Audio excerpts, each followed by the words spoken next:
Very sad news, and that is that Martin Luther King was and was tonight in Memphis.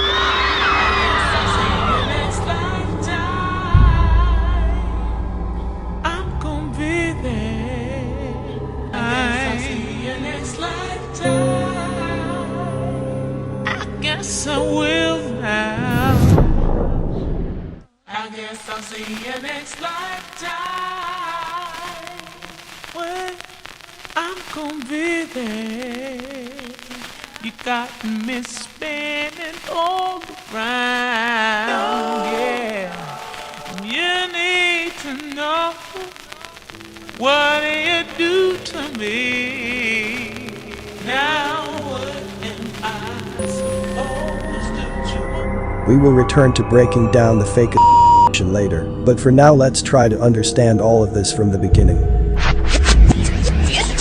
Martin Luther King appeared, out of nowhere, just out of school, to be elected as president of the Montgomery Improvement Association in 1955, with Edgar Nixon as treasurer.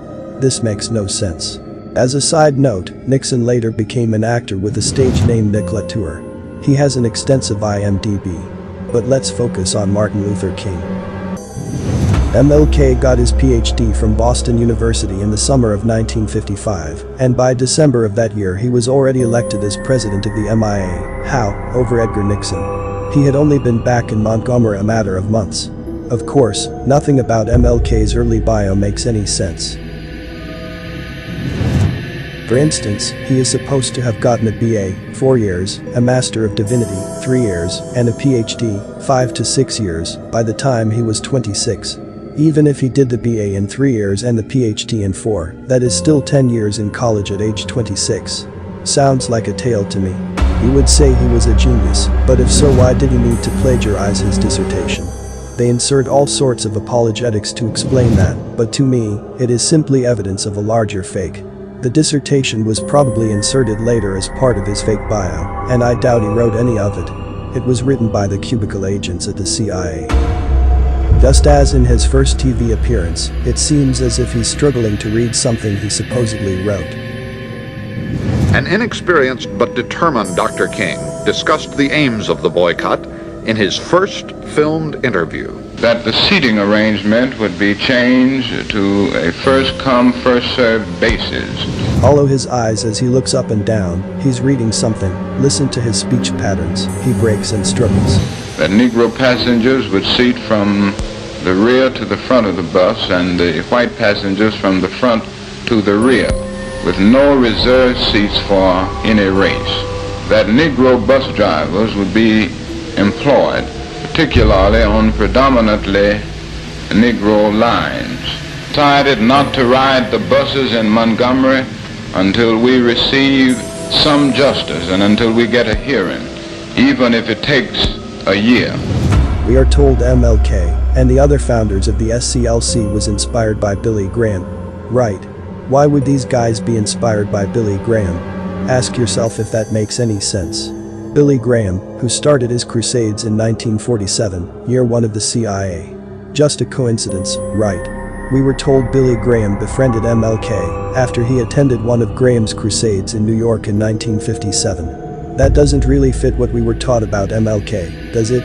MLK was supposed to be very progressive. Was Graham progressive? Graham attended Bob Jones University. It was founded by a guy who never attended college and was opened in Panama City, Florida, with 88 students. Can you say another CIA production? Panama City is the home of Tyndall Air Force Base, which includes naval support activity. Other than that, there is no reason for Jones to have opened the school there. He had no prior connections to Florida, according to his bio. Bob Jones University moved to Greenville, South Carolina, in 1947. Note the date. Conveniently, Donaldson Air Force Base is just south of Greenville.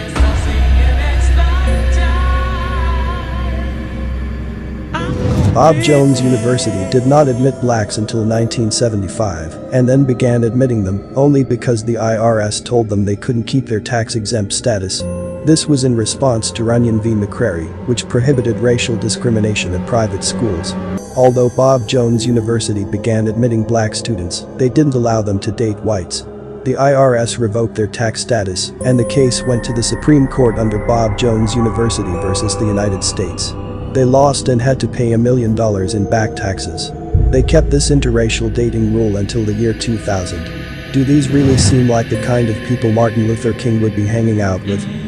Your energy feels so damn good to me. What kind of black person would apply to Bob Jones University?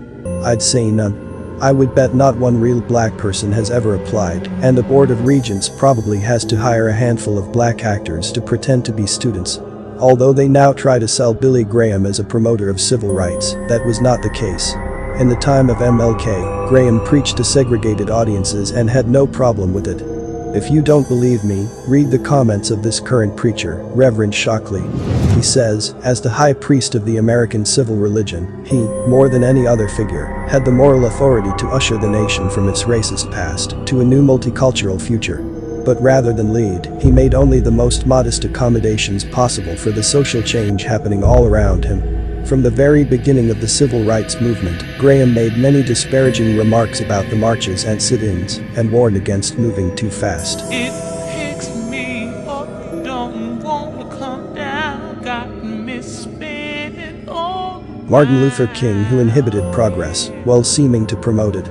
MLK's project was very different from Graham's on the surface, but its endgame was the same, protecting the vested interests of the ruling elite by preventing, stalling, or misdirecting any meaningful change. Just as with Graham, MLK's bio is replete with numerology markers. He gave his first sermon in 1947. Martin Luther King's entire output was ghost-written by ghosts, that is to say, Central Intelligence Agency. Support for that comes from the submission by the editors of the Martin Luther King papers, who said that the failure of MLK's teachers to notice his plagiarism was remarkable. They likely knew the papers were written by the CIA, and so were in no position to downgrade them.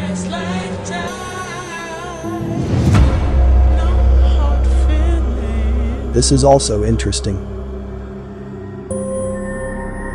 This has been reprinted by some websites. Previously we talked about how communism is a fake organization and always has been. I show this not to prove Martin Luther King was communist.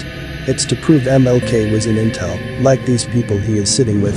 While they were faking and controlling the communism project, MLK was faking and controlling the civil rights project. I guess I'll see you next lifetime.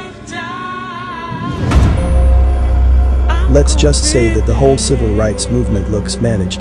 The governors could probably see they had to do something, but rather than let things proceed naturally and risk fast and meaningful change, they took control of events and managed them for the minimal inconvenience to themselves. As usual, they needed to give the appearance of progress, while stifling most real progress. It is very easy to see this with the Rosa Parks event, which they pretty much admit was staged. For the next big clue, we go to Stanley Levison, MLK's advisor, close friend, and ghostwriter. That information is not from Stormfront, that is from Wikipedia and Stanford. Levison was a Jewish attorney from New York. He went to Columbia and the New School, both red flags. We have seen the New School in many of these hoaxes. It was founded and funded by Hiram Halley, Jewish, and the Rockefeller Foundation, Jewish. It is one of the premier propaganda and CIA academies in the world, poorly disguised. Levison was a leader of the American Jewish Congress and had also been a leader of the Communist Party. He has no genealogy posted. Levison looks very much like an agent, and he was probably the head of the CIA cubicle that typed out all of Martin Luther King's writings. It is amazing how little is known of this man. It picks me up, don't want to come down. You got me spinning on the ground. But how did MLK harm the movement? The greatest damage MLK did was with his fake death, but if you don't understand why it was faked, it may be hard to understand how, but let's try to make sense of all of it. It was faked as a warning to uppity blacks. This is what will happen to you if you push for real change. Some dopey white guy will you when you aren't paying attention. Like most of the other events we have put under a microscope, Tupac, Biggie, Assata, etc., it was staged to create fear. The KKK was invented for the same purpose. Intelligence discovered long ago that a fake event beat a real event every time. In this way, they could create all the fear without any risk to themselves. You can't be prosecuted for a fake crime, can you? You can't be prosecuted for a fake beating, or a fake lynching. But the fakes create the same fear and chaos as the real thing. It is all part of Operation Chaos. You need to know. Let's move on to the fake. It is said that Martin Luther King's final trip to Memphis spanned 32 hours from April 3rd to 4th, so let's deconstruct what they've reconstructed. But still, it ain't that type of party now. What am I supposed to do? You want me to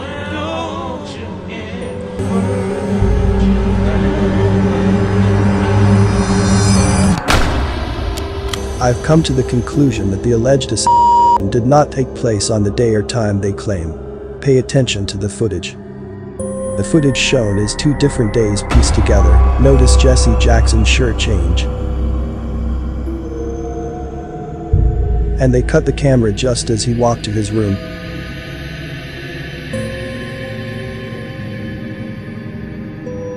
Here we see Jesse Jackson in 2 different shirts. The problem is that the day before Martin Luther King's fake death, Jesse wore this same shirt on the left, yet on the day of the fake assassination, Jesse Jackson was seen in the same shirt.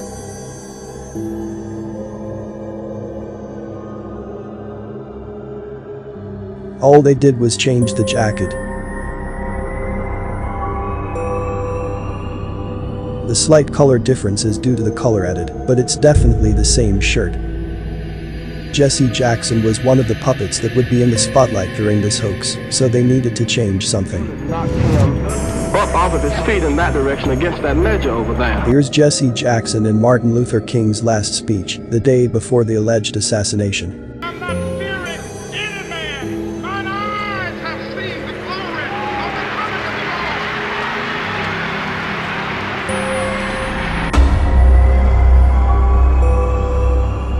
You could say he changed, but what about the guy in the corner?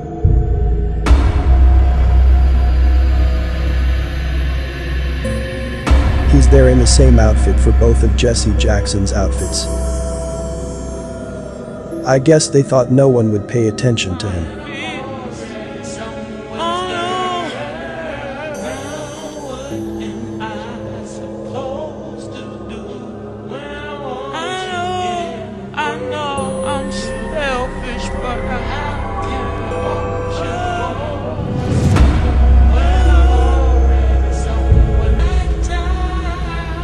My point is, it's all a stage play.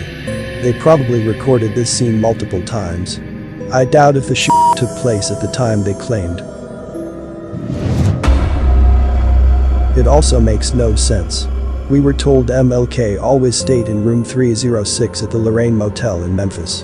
Wikipedia said it was known as the King Abernathy Suite. That contradicts earlier parts of the history, where it is admitted the king was known to be a target. He had allegedly survived previous assassination attempts. Given that, it would be the height of stupidity to stay in the same room at the same hotel that often. It breaches all the rules of security. You might as well call up the hitman in advance. His loitering on the balcony is also against all rules of security. Another thing that indicates that this was a military operation is that he was allegedly shot at 6:01 p.m. Dopey criminals who leave their rifles in plain sight after a murder aren't normally that punctual, but military intelligence is. The military does things by the clock. The motel owner's brother Thetrice Bailey seems to be trying to scoop Martin Luther King's from the ground into a jar. He's also military. Which brings us to the This doesn't look like real blood. In fact, it looks too thick. It resembles paint or fake blood they used in movies during the 1960s. Alfred Hitchcock used chocolate syrup as fake blood in his 1960 thriller Psycho. Since the film was in black and white, the color was less important than the consistency. The movie Bloodbath 1966 also seems to use a thick form of liquid. will be but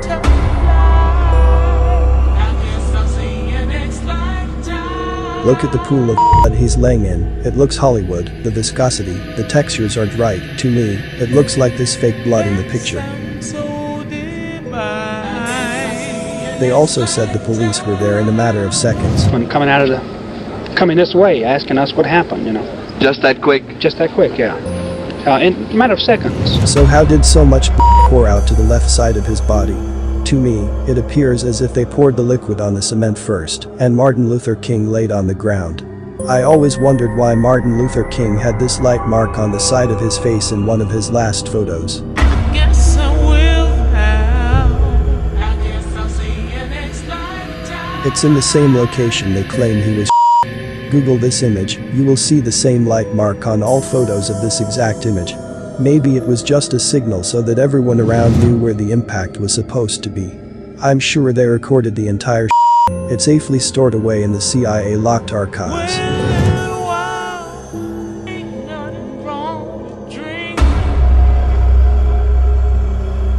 Amazingly, the stain dried, leaving no trace in a matter of hours. Well, they said the cleanup guy was scooping his to put it in a jar. Maybe the was actually clay. Honestly, I wouldn't doubt it. Martin Luther King's fake was released in black and white, no cell phones, not everyone running to the crime scene with handheld cameras. The government could get away with anything they wanted by way of radio and TV. This was taken by Joseph Lau before Ray had even left the premises. Lau was there so fast because he was staying 3 doors down. Lau was a photographer and filmmaker working on a documentary about King, and he just happened to be there ready to roll. That photo is probably a paste-up. Why? Well, study the people on the ground. They don't seem too concerned, do they? You have a dying man above them bleeding to by a high-caliber rifle, and at least 6 people screaming and pointing, but the people on the ground are just continuing their casual conversations. Look at the group of maids over there having a smoke, totally unaware of the scene around them. So it may interest you to know that this Joseph Lau rushed to the studio by a fellow King photographer, Ernest Withers, to develop his 4 rolls of film. Withers was at the Lorraine with Lau, and as one of those going in and out of room 306, Withers was posthumously outed as an FBI informant. The mainstream media tried to spin that revelation in 2008, claiming Withers was a spy against King. But of course, the better explanation is that all these people were FBI or CIA, including King. The whole event was a project. There were no from anywhere.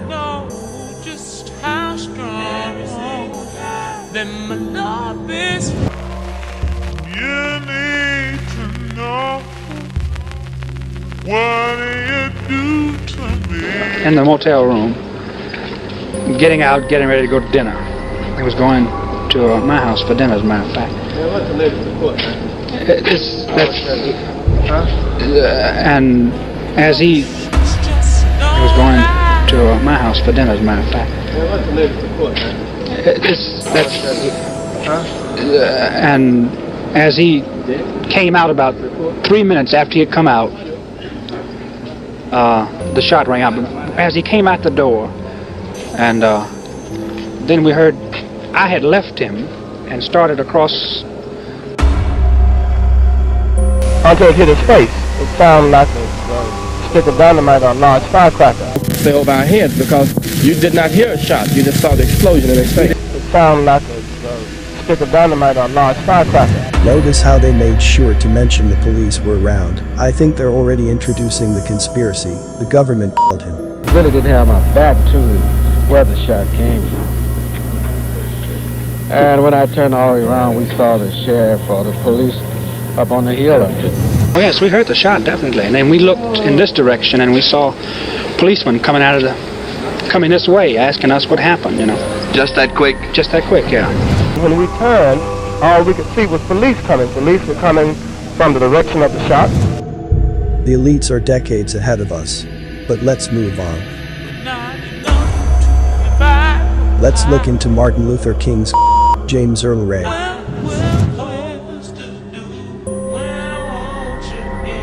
None of those pictures really match with what we are told about him, do they? In the first, they have given him an army cut to look like a hick. It doesn't really work. he still looks way too intelligent to be who we are told he is. In the second, he is supposed to have been in jail for many years, but again, the way he looked, too clean. In the third, he looks like an accountant. At what point in his life of crime was that supposed to have been taken? Ray's wiki page reads like bad fiction. For instance, he is supposed to have escaped from the maximum security prison in Missouri in 1967 by hiding in a bread truck, leaving the prison bakery. Right. He is believed to have been sentenced to 4 years in Leavenworth for stealing money orders in Hannibal. The only thing I believe on the whole page is that he was in the army. I would have guessed that, or Navy. I doubt he ever left it. He looks like military intelligence. James Earl Ray had a second alias, which he allegedly gave to the guy he bought his Game Master rifle from in Birmingham, Harvey Lohmeyer. Ask yourself this, why would he come up with a Jewish name? If you were creating aliases, would you create a Jewish one? Do you really think this Irish Catholic would come up with a Jewish alias? After the alleged Ray dumped his rifle and binoculars near the murder site, without even bothering to bury them. He also didn't bother to wipe them down. They had his fingerprints all over them. He then pled guilty. This doesn't happen. It also conflicts with the prior story, since we are supposed to believe Ray was smart and clever enough to escape a maximum security penitentiary and avoid capture for almost a year, but not smart enough to wear gloves, wipe fingerprints, or hide a gun. 1 minute he is a genius, and the next minute he is an imbecile. I'm so confused now. Ray supposedly fled to Canada, obtaining a passport under the fake name Ramon George Snade. He could not have acquired a Canadian passport under a fake name since security is not that sloppy. He might have manufactured one, but that would make him a genius again. Or an agent. William Pepper later proved that the passport was issued by Kennedy Travel Bureau in Toronto. Of course, it was. He somehow got a flight to England using this fake passport, which is highly unlikely. He then tried to use the fake passport again at Heathrow, making him an imbecile once more. Once in England, he could get anywhere in Europe easily by boat or train, so there was no reason to keep risking the fake passport. At Heathrow, we were told the ticket agent flagged the name on the passport since the name Snade was on a Canadian police watch list. Why would it be on a watch list? How could the police have known he faked a passport under the name Snade? Were they filming him while he created it? We would have to believe another man named Snade just happened to be on a Canadian watch list. Do you know the odds against that? Snade is a very rare name, which means there were only a handful in Canada in 1968. The odds against Ray making up a very rare name Snade and it being on the watch list are astronomical.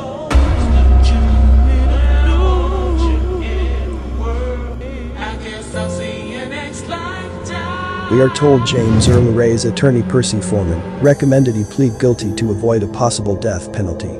Great attorney. So Ray is now an imbecile again, not realizing immediately he needed an attorney who thought he could get him off. You don't need an attorney to tell you to plead guilty. Plus, the story again contradicts itself. If we go to Foreman's wiki page, we are told he lost only 53 of 1,500 death penalty cases. With a record like that, he should have been more confident, but that makes no sense, either. 1,500 death penalty cases. How old was Foreman in 1969? He must have been 300. No, he was 67, so he should have been retired. But says he worked as a defense attorney for 35 years. That would be 43 death penalty cases a year, every year. That's about one a week every week for 35 years. Absurd. Everybody really feels it all over the nation, and I really don't think that it was necessary, because now, in my opinion, it's going to provoke more violence. I think all this rioting and so forth is really nonsense, but I was really shocked about Martin Luther King. He wanted this nonviolence and so forth, but the people more or less just going out rebelling against it because it was a real big blow, in my opinion, to the entire nation. Another desired outcome of this faked assassination was race wars, which they came nearer achieving back then than they do now. Although they are still at it, some shake their heads, but no one even thinks of starting a race war. So all we see is the news writers writing for one another. They are hired to supply the required outrage.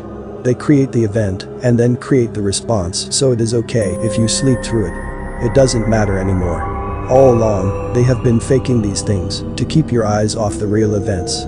Anything to keep you from realizing the bankers, the military, and intelligence are just three big money pits, siphoning money directly out of the treasuries and giving you absolutely nothing in return.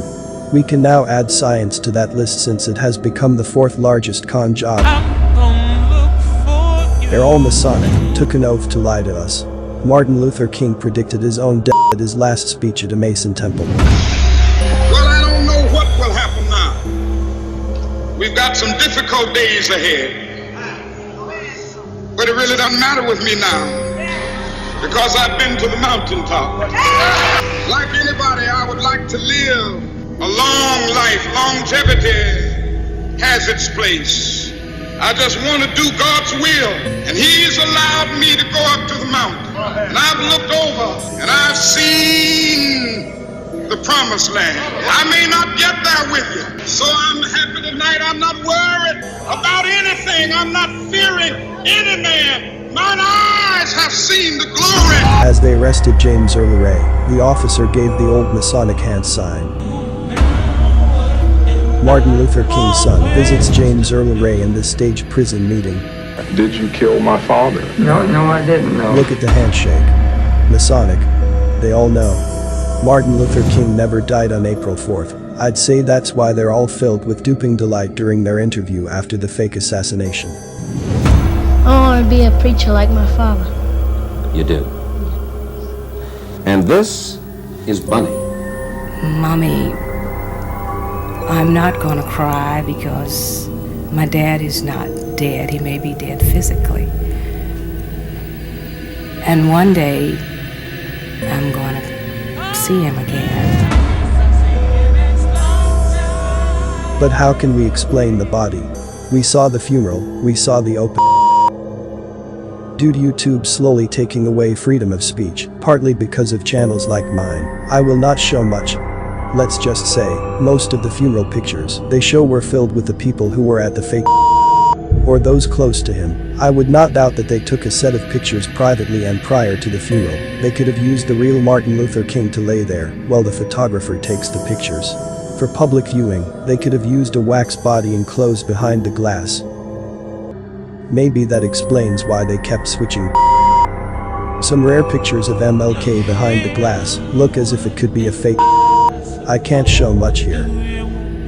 However they pulled it off was genius. We only saw the public crying, while Martin Luther King's close friends and immediate family kept smiles and dry eyes, no tears. We have all been fooled by our leaders and heroes. None of them are who we thought they were. They are all actors sent in to control us. In the case of civil rights, we have been controlled to celebrate a progress that is illusory. We are assured things are getting better as they stay the same or get worse. We are fed some meaningless advances, while all meaningful change is denied us. This applies equally to men and women, black and white, young and old. Black see people like Oprah and Tyler Perry getting rich and think that things are changing. We saw Obama become president and think things are changing. But those are just sweetened pacifiers. They are meaningless since those people are just actors. They are puppets on a stage, dangled to divert you. They apparently named the holiday after the wrong guy. They should have picked a real black leader, not this actor who did nothing for civil rights, but sully it and misdirected. It is the same with Rosa Parks. She was a propped-up white creation actor, and her promotion has only harmed the movement. The truth is always better than a stage play. Why have civil rights led by these 3/4 whites pretending to be black? I guess it was meant for the whitest blacks only.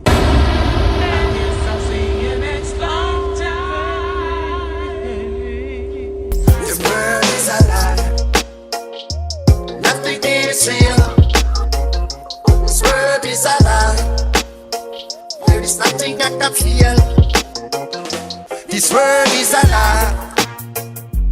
Nothing is real. This world is a lie. Nothing I can feel. This world is a lie. Nothing is real. Merci.